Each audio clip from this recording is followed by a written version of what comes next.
नमस्कार, मैं हूं पारुल डाबी और आप देख रहे हैं spark today news present spark talent show. तो आज का एपिसोड स्पार्क टुडे न्यूज आपके लिए लेके आया है बहुत ही टैलेंटेड और बेहतरीन। क्यों?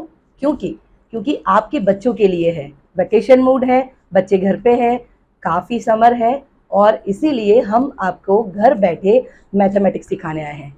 मैं नहीं सिखाऊंगी, हमारे साथ हैं अभिषेक पांडे सर। नमस्कार sir, thank you. Welcome to spark talent show. Thank you. जी सर, आप हमारे दर्शकों को अपना इंट्रो देंगे? Hello guys, this Abhishek Pandey, founder director at we are aimers.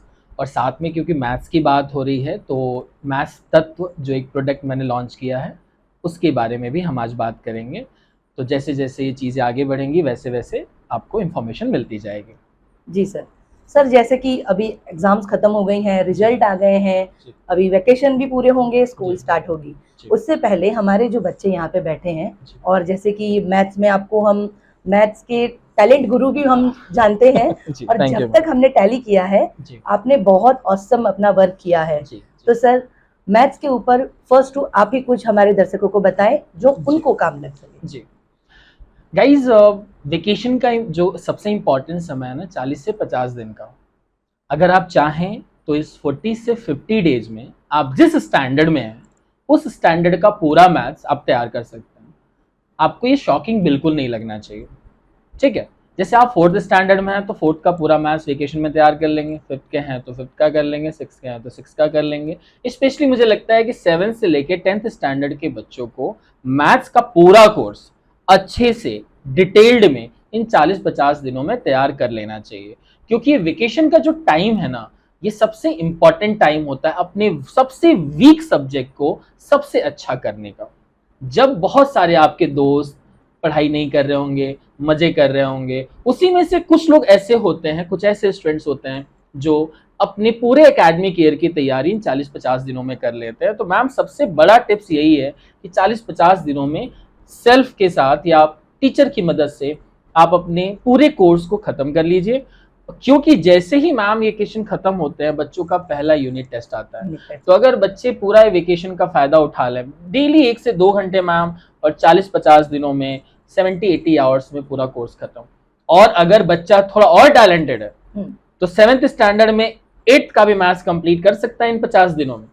और ये शॉकिंग नहीं है, बहुत आसान सी ट्रिक्स हैं। अगर आपको एक अच्छा टीचर मिल जाए, शायद उससे इंपॉर्टेंट एक वर्ड है गुरु मिल जाए, क्योंकि टीचर और गुरु में बच्चों फर्क है। टीचर शायद सेल्फिश हो सकता है, गुरु सेल्फिश नहीं होगा। क्योंकि गुरु को तो आपको 7वीं में अगर पढ़ाना है तो 8वीं का भी मैथ्स पढ़ा सकता है, 9वीं का भी मैथ्स पढ़ा सकता है। मैं मैम एक छोटी चीज में इंक्लूड करूंगा, 7वीं में एक चैप्टर है अलजेब्रा जो 8वीं में भी है, 9वीं में भी है और 10वीं में भी है। 9वीं 10वीं में इसका नाम पॉलिनोमियल हो जाता है। अगर एक टीचर सच में गुरु का फॉर्म है तो 7वीं पढ़ाते वक्त उस टॉपिक को 20 मिनट अगर एक्स्ट्रा एक्सटेंड कर देना तो बच्ची को 10वीं तक का अलजेब्रा आ जाएगा। तो ये मुझे लगता है कि समर में अगर ये बच्चे कर लें, अभी तो शायद हम बहुत लेट शूट कर रहे हैं, समर के दिन कम बचे हुए हैं, स्पेशली केंद्रीय विद्यालय के बच्चों के लिए 20-25 दिन और बचा हुआ है और दूसरे बच्चों के लिए 15-20 दिन है। आप चाहें तो 15 दिन में भी बच्चों आधा सिलेबस कंप्लीट कर सकते हैं। कैसे करना है उसके लिए आप मुझसे जुड़ सकते हैं, जैसा कि मैम आपको बाद में गाइड करेंगे। जी मैम। जी सर, जैसे कि हम 7, 8, 9 जितने भी स्टैंडर्ड है, तो मैं चाहती हूँ, दर्शक भी चाहते होंगे कि सर इजी ट्रिक सिखाए। जी। तो मैथ्स को कैसे कवर करें हम, कैसे सीखें हम, क्योंकि बहुत से लोग होते हैं जब मैथ्स का पेपर या मैथ्स के क्वेश्चन आते हैं तो बहुत ही घबरा जाते हैं बच्चे। और आप भी जानते हैं एज अ टीचर, आप तो जानते ही होंगे कि बहुत ही मतलब कितने बच्चों को आपने जैसे बोला कि बहुत इजी भी है और कितने बच्चों को इजी नहीं पड़ता है। तो इजी ट्रिक क्या हो सकती है? जी, तो मैम अभी हम थोड़ी देर में बच्चों को थोड़ा गाइड करेंगे कि सबसे मैथ्स को इजी कैसे बनाया जा सकता है। उसके साथ साथ हम बच्चों को ये भी गाइड करेंगे कि क्वेश्चन पेपर कैसे लिखना चाहिए। गाइस 15-20 मिनट का ये जो सेशन मैं आने वाले समय में लेने वाला हूँ आपके लिए बिल्कुल बोरिंग नहीं होगा। अगर आप एक बार ये 15-20 मिनट का सेशन देख लेते हैं, आपके आने वाले सारे टेस्ट में डेफिनेटली एक पॉजिटिव इम्पैक्ट पड़ेगा। सो आइए देखते हैं। सो गाइज, अभी जैसा कि हमने बात करा कि थोड़े कुछ ट्रिक्स देखेंगे और मैथ्स की प्रॉब्लम्स को ओवरकम करने के लिए क्या क्या जो है चीज़ें यूज़ हो सकती हैं उसको भी देखने की कोशिश करेंगे। जनरली बेसिक ट्रिक्स हैं कि जब भी आप वेकेशन में हैं तो थोड़े से अपने कैलकुलेशन को अच्छा कर सकते हैं, क्योंकि 7 से लेके 10th स्टैंडर्ड के बच्चे हों या 4 से लेके 6 तक के बच्चे हों, उनको कैलकुलेशन के लिए सबसे ज़्यादा ज़रूरत पड़ती है, जिससे वो बहुत सारे अलग अलग मैथ्स के ट्रिक सीखते रहते हैं। लेकिन मुझे इन सारे ट्रिक्स में सबसे अच्छा लगा है वैदिक मैथ्स। जैसे कि मान लीजिए कोई नंबर है जो एंडिंग विथ 5 है, 2 डिजिट का, ठीक है जी। मान लीजिए 15 नंबर है जो एंडिंग विथ 5 है, 2 डिजिट का नंबर। अब इसका आपको स्क्वायर करना है, ठीक है। अगर आपको ये लर्न नहीं है उस केस में आप क्या करेंगे? अब सबसे अच्छा मेथड है, आप यहाँ पे 15 लिख लीजिए जी, ठीक है। और 5 का होल स्क्वायर जो है वो कितना होता है बच्चों? 25, ठीक है। और 1 का नेक्स्ट नंबर होता है 2, 1 को 2 से मल्टीप्लाई कर देंगे, 1 2 जा 2, तो 15 का जो होल स्क्वायर हुआ कितना हुआ बच्चों? 225। अपार्ट फ्रॉम दिस, मान लीजिए अगर ये नंबर 25 रहता तो 5 का होल स्क्वायर कितना होता है बच्चों? 25। 2 का नेक्स्ट नंबर कितना हुआ? 2 3, 2 3 जा 6, 625। This is called the ending with number, ठीक है जी। अगर मान लीजिए हम यहाँ पे एक नंबर 35 ले लेते हैं, तो 35 का 5 का स्क्वायर कितना हो गया? 35। 3 का नेक्स्ट नंबर कितना होता है बच्चों? 4, 3 4 जा कितना हो गया? 12। तो 35 का जो स्क्वायर होता है वो कितना होता है? 1225। ये हो गया बेसिक मैथ्स। ये बहुत आसान सा ट्रिक था, एंडिंग विथ 5। मान लीजिए अगर ये 3 डिजिट होता, सेम मेथड होगा। जैसे मान लीजिए 105 है, तो 5 का होल स्क्वायर कितना हो गया बच्चों? 25। 10 का नेक्स्ट नंबर कितना होता है? 11। 11 को 10 से मल्टीप्लाई कर देंगे, कितना हुआ? 110। जनरली मैं इन सारी ट्रिक्स को सजेस्ट करता हूं कि 6th ऑनवर्ड्स बच्चे सीखें या तो 5th ऑनवर्ड्स। डेफिनेटली ये जरूरी नहीं कि आपके शायद रियल लाइफ में काम आए, लेकिन मुझे पूरा भरोसा है कि जब आप जिंदगी में बहुत सारे कॉम्पिटिटिव एग्जाम देंगे उस समय ये चुटकी बजा के जो आंसर लाने वाला ट्रिक है वो शायद आपको बहुत मदद करे। ये सेम एज दैट 11 के स्क्वायर में भी काम करता है, ठीक है जी। आप जैसे जैसे इसको सीखते चले जाएंगे वैसे वैसे आपको आता चला जाएगा। और इसको और अच्छे सीखने के लिए गाइज आप मेरे साथ जुड़ सकते हैं, जो अभी मैं थोड़ी देर में बताऊंगा कि इसका क्या सोल्यूशन। तो जैसा कि आपने अभी देखा थोड़ी देर पहले कि हम यहां पे बता रहे थे आपको किसी भी नंबर का, सॉरी, जैसा कि आपने देखा कि 2 डिजिट के नंबर एंडिंग विथ 5 का हम स्क्वायर कैसे कर रहे थे। फिर से एक बार मैं आपको बताया, तो मान लीजिए 15 का होल स्क्वायर करना है तो क्या हो जाएगा बच्चों? 15 इंटू 15। इसका बेस्ट मैथड क्या है? 5 का आप होल स्क्वायर कर दीजिए। 5 का होल स्क्वायर कितना होगा? 25। और 1 का जो नेक्स्ट नंबर होता है 2 होता है, और इसको हम एक दूसरे से मल्टीप्लाई कर देते हैं तो 225, ठीक है। तो दो नंबर या 2 डिजिट के नंबर्स का मल्टीप्लीकेशन एंडिंग विथ 5, ठीक है जी, सेम नंबर, ओके। सो अगर मुझे 15 का स्क्वायर करना है, 25 का स्क्वायर करना है, 35 का स्क्वायर करना है, 45 का स्क्वायर करना है, 55 का स्क्वायर करना है, तो सेम मेथड होगा 2 डिजिट के लिए। लेकिन अगर ये नंबर मान लीजिए 3 डिजिट हुआ, 105 हुआ, तब क्या मेथड होगा?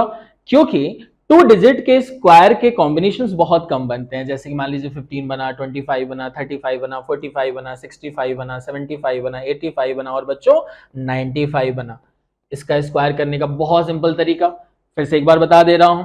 5 का होल स्क्वायर 25, 1 का नेक्स्ट नंबर होता है 2, 2 का नेक्स्ट नंबर होता है 3, 3 का नेक्स्ट नंबर होता है 4, 4 का नेक्स्ट नंबर 5, तो इसको हम मल्टीप्लाई करके लिख देते हैं बच्चों, ठीक है जी। अब ज्यादा इंपॉर्टेंट क्या है, 3 डिजिट में हम कैसे करेंगे, ठीक है जी। अब मान लीजिए 105 है, तो 3 डिजिट के जो स्क्वायर होंगे एंडिंग विथ 5 उसके कॉम्बिनेशन बहुत ज्यादा बनते हैं।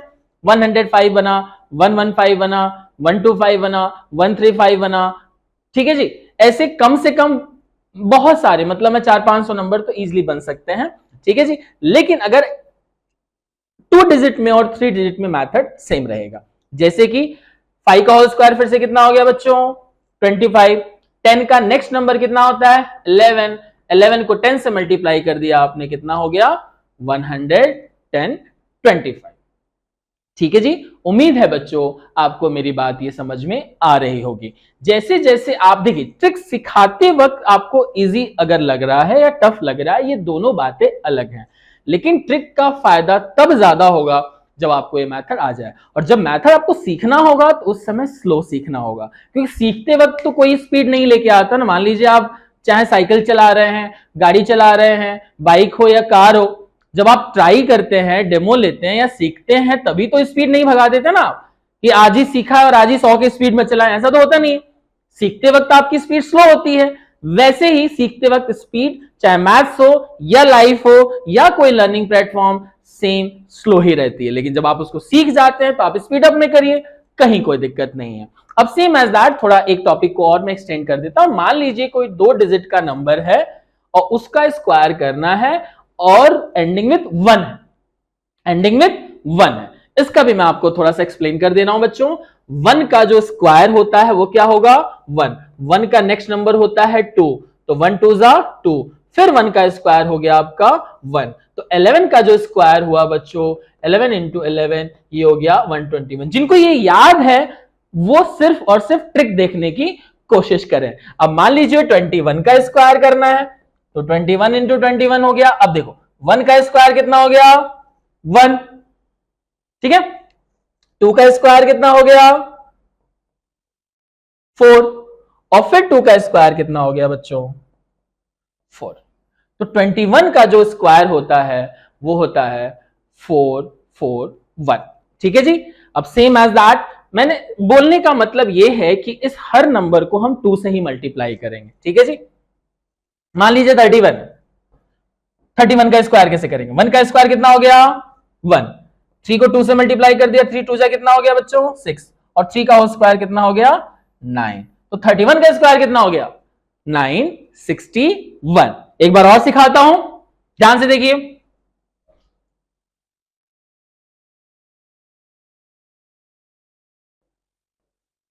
मान लीजिए आपका 41 का स्क्वायर है, ठीक है जी।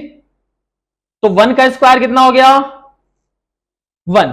4 का नेक्स्ट नंबर, मतलब 4 को 2 से मल्टीप्लाई करेंगे, 4 2 जा कितना हो गया बच्चों, 8, फिर 4 का होल स्क्वायर कितना होता है, 16। तो 41 का स्क्वायर कितना होगा, 1681, ठीक है। तो ऐसे हमने 4 एग्जांपल्स लिए, हम चाहे तो इसको 3 डिजिट में भी कर सकते हैं। ये ट्रिक्स कितने इंपॉर्टेंट हैं ये सिर्फ वही बच्चे समझ पाएंगे जो लर्निंग फेज में होंगे। अब कुछ लोगों को तो ऐसा लग रहा होगा अरे ये तो हमको आता है, ये तो हमने सीखा है। ये सबसे बड़ी प्रॉब्लम है, मतलब जो चीज आप सीखे होते हैं उसको दोबारा देखने में मतलब ऐसा लगता है कि कुछ गुनाह हो जाएगा। अरे एक बार और देख लीजिए ना, एक बार और आपका मैथड रिवाइज हो जाएगा। हर चीज को क्रिटिसाइज करने से ज्यादा बेहतर है उस चीज को समझना। मान लीजिए आपने मैथड किसी रील में देखा होगा, किसी टीचर ने सिखाया होगा, या आपने खुद से सीख लिया होगा। इस डजंट मीन ना कि आप उस मेथड को डेली प्रैक्टिस में ले रहे हैं। आज अगर आप इसको दोबारा देख रहे हैं मान लीजिए, तो आपका मेथड रिवाइज ही तो हुआ। जब तक कि आप ये नेगेटिव चीज नहीं छोड़ेंगे तब तक बच्चों आप मैथ्स नहीं सीख पाएंगे। जैसे आपके दिमाग में आता है अरे हमने सीख लिया है, तभी ज्यादा प्रॉब्लम शुरू होती है। ये सेम प्रॉब्लम मैथ्स के चैप्टर्स के साथ है, साइंस के चैप्टर के साथ है। कोई भी चीज आप पढ़ रहे हो, एक बार अगर आप कोई चीज पढ़ लेते हैं तो दूसरी बार कोई भी उसको पढ़ाने जाएगा आपका एक ही रिएक्शन हो गया, अरे हमको ये आता है। लेकिन जब क्वेश्चन आते हैं उससे, जब उससे चीजें पूछी जाती हैं, वहां फिर आपको दिक्कत होती है। कोई भी बुक या किसी भी चैप्टर को मैं 20 बार पढ़ा दूं या कोई भी टीचर पढ़ा दे, आपको हर बार ऐसा होता चला जाएगा कि इंटरेस्ट कम होता चला जाएगा। एक बार आपका इंटरेस्ट बहुत हाई रहा, दूसरी बार उसी सेम चैप्टर को पढ़ाया तो इंटरेस्ट कम हो गया, तीसरी बार उसी चैप्टर को पढ़ाया या उस टॉपिक को पढ़ाया, आपका इंटरेस्ट और कम हो गया। ऐसे अगर मैं 4-5 बार किसी टॉपिक को पढ़ा दूं, आपका लास्ट में इंटरेस्ट कम हो जाएगा। और कैसे कम होगा, ये सोच आ जाती है कि मुझे तो ये आता है, ये मैंने पढ़ लिया है। प्रॉब्लम बच्चों उन बच्चों के साथ होती है कि जो थोड़े से कमजोर होते हैं या जो थोड़े से एवरेज होते हैं, ठीक है। अच्छे बच्चे तो कहीं ना कहीं उनको लगता है चलो ये मुझे आ गया है, लेकिन जो भी एवरेज बच्चे हैं उनके लिए सबसे इंपॉर्टेंट रिएक्शन जो है सेम होता है, चाहे एक अच्छे स्टूडेंट का हो या एवरेज का हो, रिएक्शन दोनों का सेम है। लेकिन एवरेज बच्चे या जो थोड़े से कमजोर बच्चे हैं उनको इस टॉपिक को बार बार, जैसे कि पहली बार पढ़ते हुए इंटरेस्ट था वैसे ही आखिरी बार पढ़ते हुए भी इंटरेस्ट आना चाहिए, चाहे कितनी बार भी रिवीजन हो। जनरली मैं थोड़ा सा बेसिक मतलब मैथ्स के लिए जो बेसिक प्रॉब्लम्स आती है, जो पेरेंट की शिकायत होती है कि मेरे बच्चे का मैथ्स कमजोर है, ठीक है। सबसे बड़ी प्रॉब्लम ये है, कि मेरे बच्चे का मैथ्स कमजोर है। अब मुझे एक चीज बताइए कि क्या आपके बच्चे को सच में मैथ्स में कुछ नहीं आता? शायद ये परसेप्शन गलत है। आप ये खुद पहले जस्टिफाई करिए या खुद ही अपना परसेप्शन क्लियर करिए कि किसी बच्चे का मैथ्स खराब नहीं होता है, मैथ्स के कुछ सर्टेन टॉपिक्स होते हैं वो खराब होते हैं। मैं जनरली इन टॉपिक को दो फेम में या दो फ्रेम में कैटेगराइज करता हूं। एक बेसिक मैथ्स होता है और एक कॉन्सेप्चुअल मैथ्स होता है। ठीक है, आपका बच्चे का पूरा मैथ्स कभी खराब नहीं हो सकता, ट्रस्ट में। मे बी उसका कोई चैप्टर अच्छे से ना आता हो या उसको कोई टॉपिक अच्छे से नहीं आती हो। एग्जाम्पल के तौर पे अगर आपके बच्चे के मैथ्स टेस्ट में मान लीजिए 20 मार्क्स आए 40 में से, मान लीजिए, तो जो बचे हुए 20 मार्क्स हैं, प्लीज आप ये कोशिश करिए समझने का कि जो 20 मार्क के क्वेश्चंस हैं वो किस चैप्टर से आए हैं, वो समझिए पहले। ये 20 मार्क के क्वेश्चन किस चैप्टर से आए हैं, शायद आप अपने बच्चे की एक्चुअल प्रॉब्लम को इवैल्यूएट कर पाएंगे और शायद सॉल्व भी कर पाएंगे। मे बी वो 20 मार्क का जो क्वेश्चन होगा उसी चैप्टर से होगा जो उसको नहीं आता होगा अच्छे से। तो इंपॉर्टेंट ये है कि आपके बच्चे का मैथ्स खराब नहीं है, जो 20 मार्क्स आया है उतना तो उसका अच्छा है ही, तभी तो उसमें मार्क्स आए। लेकिन जो रिमेनिंग 20 मार्क्स नहीं आए उसकी वजह यह है कि उसका कुछ पर्टिकुलर चैप्टर ही नहीं आया या उससे रिलेटेड टॉपिक नहीं आई। एग्जाम्पल के तौर पे मान लीजिए ये 20 मार्क के जो क्वेश्चन है, उस बच्चे ने ज्योमेट्री अच्छा नहीं किया, उसने अलजेब्रा अच्छा कर दिया, अर्थमेटिक अच्छा कर दिया, उससे उसके 20 मार्क्स आ गए। लेकिन जो 20 मार्क्स नहीं आए हैं 20 मार्क्स, वो उसके मैक्सिमम क्वेश्चंस कहां से हैं? ज्योमेट्री से हैं। ठीक है जी, ऐसे आप चाहें तो इवैल्यूएट कर सकते हैं। अब कैसे पता चलेगा? अब 20 मार्क के क्वेश्चंस को आप टिक करिए कौन कौन से क्वेश्चन ज्योमेट्री के हैं, ऐसे आपको पता चल जाएगा और फिर आप अच्छे से पता लगा पाएंगे कि आपके बच्चे को ज्योमेट्री मैथ्स में नहीं आती। उसका मैथ्स खराब नहीं है, उसके मैथ्स का एक जो टॉपिक सबसे इंपॉर्टेंट टॉपिक है ज्योमेट्री, वो खराब है। तो प्लीज अगली बार से बच्चों को क्रिटिसाइज मत करिए कि तुमको मैथ्स नहीं आता। प्लीज उनकी प्रॉब्लम को छोटे छोटे हिस्सों में बांट दीजिए, उससे उनको सॉल्व करने में आसानी होगी। एग्जाम्पल के तौर पे अगर आपको एक बड़ा पत्थर दे दिया जाए उठाने के लिए तो आप भी नहीं उठा पाएंगे, मुझसे भी नहीं उठेगा। लेकिन अगर उस पत्थर के छोटे छोटे मैं टुकड़े कर दूं तो वो उठ जाएगा या फिर उससे हम अपनी प्रॉब्लम सॉल्व कर लेंगे। बोलने का मतलब यह है कि मैथ्स एक बड़ा पत्थर है और उसके अंदर जो टुकड़े होंगे छोटे छोटे, अलजेब्रा है, अर्थमेटिक है, स्टैटिस्टिक्स है या फिर ज्योमेट्री है।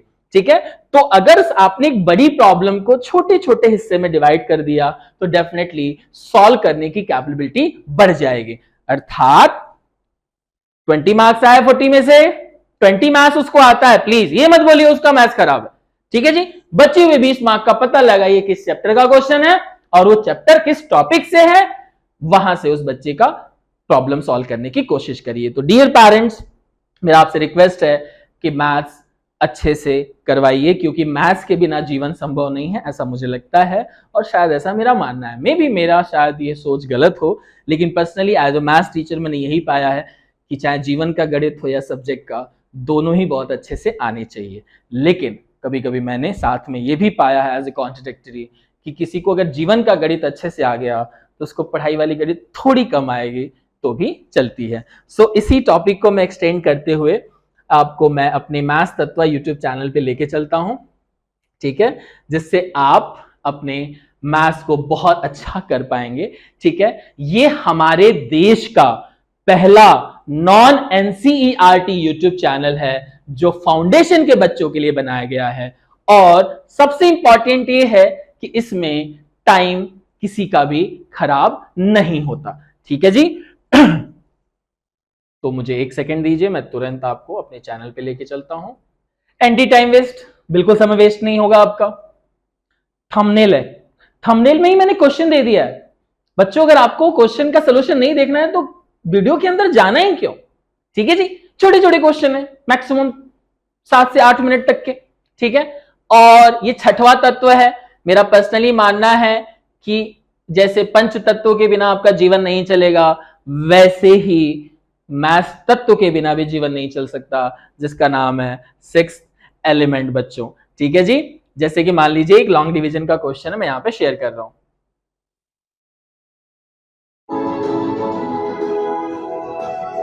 बहुत सुंदर तरीके से बनाया मैंने। एक मैथ्स का क्वेश्चन कितना सुंदर हो सकता है, ये मैंने इस पूरे वीडियो में बनाने की कोशिश की है। देखिए क्वेश्चन क्वेश्चन है, two polynomial px and qx are given, divide px into this is non entertaining पढ़ाई वाला चैनल। एंटरटेन करने मुझे कोई इंटरेस्ट नहीं है। तुरंत आइए, पढ़िए और जाइए। ऐसे ही फाउंडेशन के बच्चों को यूट्यूब पे ज्यादा देर तक नहीं रहनी चाहिए। तो मैं अपने चैनल के थ्रू क्यों उनको 4-4 घंटे रखूं? मुझे 4 मिनट में उसको एक सम सिखाना है और वो बाहर जा सकता है। ठीक है जी। सो इंपॉर्टेंट है, आप इस चैनल के थ्रू जुड़ सकते हैं और जिनको प्रॉब्लम होगी वो हमको कॉल भी कर सकते हैं। हम मैथ्स के बहुत सिंपल और सस्ते कोर्सेज आगे चल के लॉन्च करने वाले हैं, जिससे आप जुड़ के अपने मैथ्स की प्रॉब्लम को डेफिनेटली दूर कर पाएंगे, क्योंकि मैथ्स ही जीवन है, बाकी सब उसके अंदर समा जाता है। शायद मैं बोलूंगा तो बहुत सारे लोगों को अजीब लगेगा, लेकिन मैथ्स को मैं थोड़ा एक्स्ट्रा वैल्यू देता हूं। जैसे मैथ्स आपका अच्छा होगा, बाकी सारे सब्जेक्ट धीरे धीरे सच में अच्छे होते चले जाएंगे, क्योंकि maths is the king of all the subjects. By Abhishek Pandey. Thank you. तो जिस तरीके से सर ने आपको सिखाया, जो भी हमारे दर्शक हैं वो उन्होंने देखा है जी। और कुछ ना कुछ सीखा होगा जी। सर, और होप सो कि उनको बहुत पसंद आया होगा आपकी बिल्कुल, टेक्निक, बिल्कुल। आपकी इजी ट्रिक और जी। जिस तरीके से आपका सिखाने का तरीका है सर, ऑसम, ग्रेट।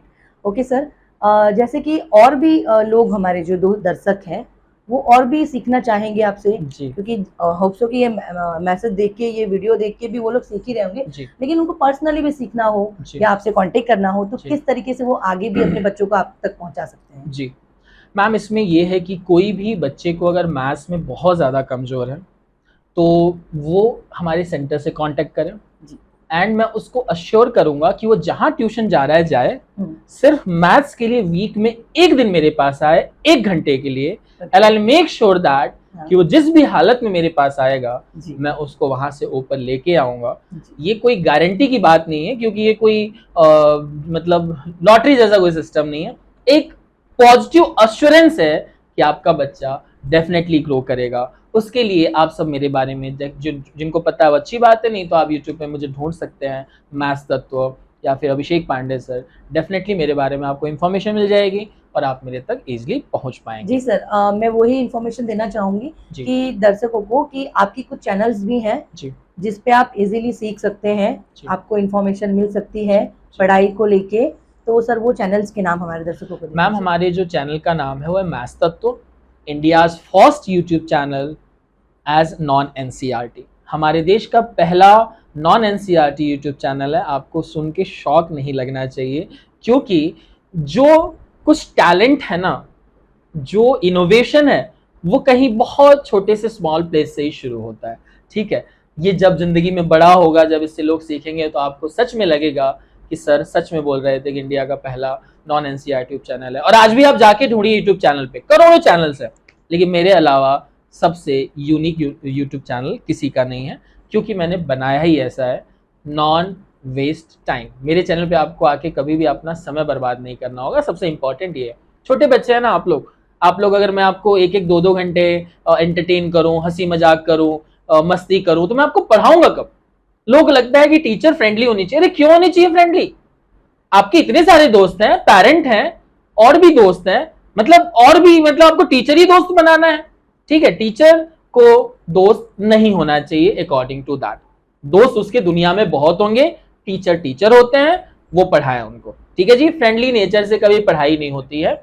हाँ, कहीं ना कहीं थोड़ा बहुत मोटिवेशन जरूर मिल सकता है, लेकिन शायद नॉलेज ना मिले। कोई टीचर फ्रेंडली होगा तो शायद आपकी मदद कर देगा, आप डिप्रेस होंगे कि बच्चे ऐसा मत करो, लेकिन ज्ञान वाले में तो अभी तक हमने समस्या देखी है। प्लीज जी सर, आपने बहुत अच्छी इन्फॉर्मेशन दी सर, और ये एपिसोड ही इसीलिए था कि बच्चों तक ये पहुंचे, और जो बच्चों को परेशानियां हैं, पेरेंट्स को परेशानियां हैं, वो मतलब सॉल्व हो जाए। जी तो सर बहुत अच्छा लगा हमें आपसे बात करके। मैम सॉरी, मैं इंटरप्ट करूंगा, एक चीज जो मुझे ऐड ऑन करनी थी, इफ यू अलाउ। जी, तो मैम मैं चाहूंगा कि 9th के ऊपर जिन बच्चों को प्रॉब्लम होती है, वो पेरेंट्स प्लीज ये इंश्योर करें कि या अपने रिलेटिव या किसी और को भी, कि उतनी दूर तक वो बच्चा प्रॉब्लम फेस ही ना करे। 4th से लेके 8th तक मैक्सिमम बच्चे का डेवलपमेंट हो जाता है। हम्म, तो जितनी छोटे पे वो बच्चे पे ध्यान देंगे हम्म, उतने ही बाद में उनको प्रॉब्लम्स कम फेस करनी पड़ेंगी। ओके, तो एक मैं हर पेरेंट्स को जो 4 से लेके 8 तक है, मैं सबको रिकमेंड करूंगा कि प्लीज इस देश का सैनिक स्कूल का एग्जाम आप जरूर दीजिए, नेशनल लेवल का गवर्नमेंट एग्जाम जरूर दीजिए, जिससे आपको पता चलेगा कि आपका बच्चा कहाँ स्टैंड करता है। ओके। इससे 9th ऑनवर्ड्स आप कॉम्पिटिटिव जी। के जोन में बहुत कम फंसेंगे। ये ज्यादा किस important तरीके से ये एग्जाम देनी होती है, किस तरीके से? मैम देखिए, एक तो हमारा जो इंडियन गवर्नमेंट है सैनिक स्कूल के एग्जाम है, गुजरात के लिए जो एग्जाम है मैम वो अहमदाबाद में होता है, और एक स्कूल है जामनगर। ओके, 35 स्कूल्स हैं पूरे इंडिया में, मोर देन 35। हम्म, तो इसमें मैम 6th के लिए और 9th के लिए एडमिशंस होते हैं। ओके, 6th के लिए एक एलिजिबिलिटी क्राइटेरिया होता है कि हम्म, इस एज में अगर बॉर्न हुआ है, इस ईयर में बॉर्न हुआ है, तो 6 का टेस्ट दे सकता है। और 9th के लिए भी सेम क्राइटेरिया होती है कि इस साल में बॉर्न हुआ है तो दे सकता है, जैसे स्कूल एडमिशन का सिस्टम। ओके, 6 के लिए बॉयज और गर्ल्स दोनों जा सकते हैं, हम्म, 9th के लिए सिर्फ बॉयज जा सकते हैं। लेकिन 6th के एंट्रेंस टेस्ट के लिए मैम हमारे देश में 10th तक के लिए कोई भी नेशनल एग्जाम नहीं होते हैं। ओके, एक एग्जाम होता था national talent search exam, that is NTSC, government ने कैंसिल कर दिया। अब एक ही एग्जाम बचा है, वो बचा है सैनिक स्कूल। सैनिक लेकिन कुछ लोग लगेगा कि हमको एग्जाम दिलाने के बाद अगर बच्चा सेलेक्ट हो गया तो स्कूल में भी जाना है। अरे जरूरी नहीं है कि आप पढ़वाने के लिए भेजे, लेकिन अपने बच्चे की इवैल्यूएशन के लिए तो टेस्ट तो दिलवा सकते हैं ना। जी, और अगर आप टेस्ट दिलवा रहे हैं तो प्लीज पढ़वा दीजिए। हफ्ते में 1 घंटे की तैयारी से बच्चा मैम सैनिक स्कूल के एग्जाम दे सकता है और नेशनल रैंकिंग में शामिल हो सकता है, जिससे उसको पता चल जाएगा कि 9th ऑनवर्ड उसको साइंस लेना है, कॉमर्स लेना है, कुछ भी। मतलब आज जो बच्चे प्रॉब्लम फेस कर रहे हैं उससे काफी हद तक वो ओवरकम हो सकते हैं। जी मैम। जी सर। तो सर, आपने जितनी भी इंफॉर्मेशन दी जी। सब हमारे दर्शकों तक पहुंची, जी। हमारे दर्शक आप तक पहुंचे जी। और भी पहुंचेंगे। जी। और कुछ भी प्रॉब्लम है आप सर को कांटेक्ट करें, स्पार्क टुडे न्यूज को कांटेक्ट करें। जी। ये एपिसोड इसीलिए था कि आपके बच्चों को काम लगे जी। और कहीं ना कहीं आपके एजुकेशन में वर्क करे। जी। जी, तो sir thank you so much, आप हमारे Thank you, शो ma'am. पे आए और Thank you. इतनी अच्छी इंफॉर्मेशन दी, इतनी अच्छी अच्छी ट्रिक दी जी। कि दर्शकों को होप सो बहुत ही पसंद आया होगा। थैंक यू मैम कि आपके चैनल के थ्रू बहुत सारे लोगों को थोड़ी इन्फॉर्मेशन मिल रही है। लेकिन मैं चाहूँगा कि शो को देखते रहें, क्योंकि टैलेंट शो है, जी। इसमें डेफिनेटली आपके बच्चों को भी कुछ ना कुछ मदद मिल सकती है। जी, Thank ये you, ma'am. टैलेंट शो है ही इसीलिए जी। कि टैलेंटेड लोग आए और टैलेंटेड दर्शकों को सिखाए। जी, थैंक यू मैम, और थैंक कुछ यू ना सो कुछ मच। स्पार्क टुडे न्यूज सिखाता ही रहता है, जी, जी। अच्छे अच्छे मैसेज देता ही रहता है। जी। आगे भी हम आपके लिए ऐसे यूनिक टैलेंट लेके आते रहेंगे। तब तक stay tune with Spark. Thank you ji, thank you.